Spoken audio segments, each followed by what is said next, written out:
Now we will see how to measure amplitude of the waveform and the time period of the waveform displayed on the CRO screen.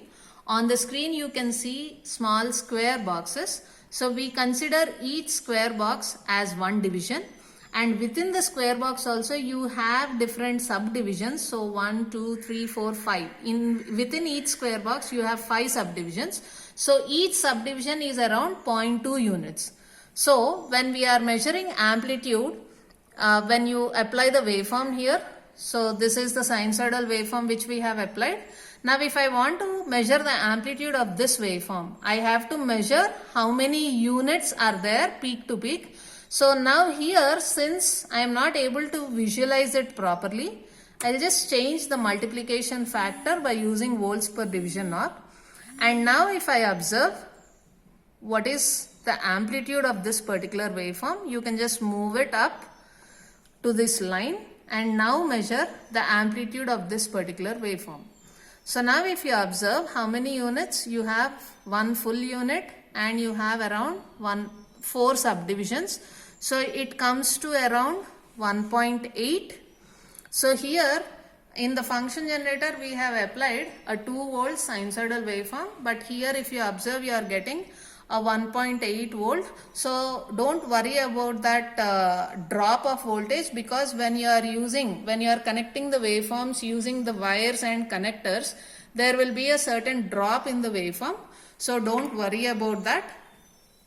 Then when you are measuring time period of the waveform, so you need to look at the x-axis now. So now the time period of the waveform can be measured.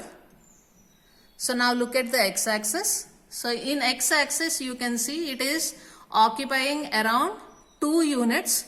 So this 2 units into the multiplication factor is 0.5 milliseconds. You can see the range given here, it is milliseconds.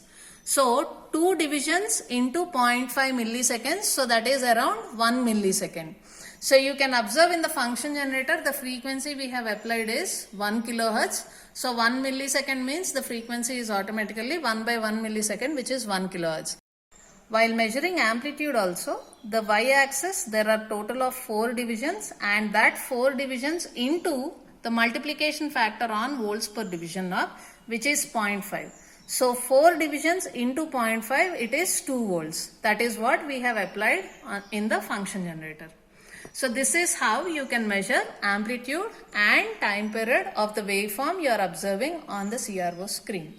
In the same manner, you can also look at the second channel signal also. So when you select second channel signal, so since I have connected a triangular waveform, you can see the triangular waveform here.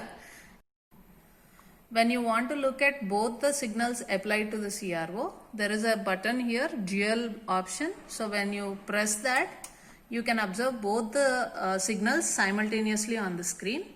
The volts per division knob for each signal is different. So when I rotate this, the waveform appearance will change.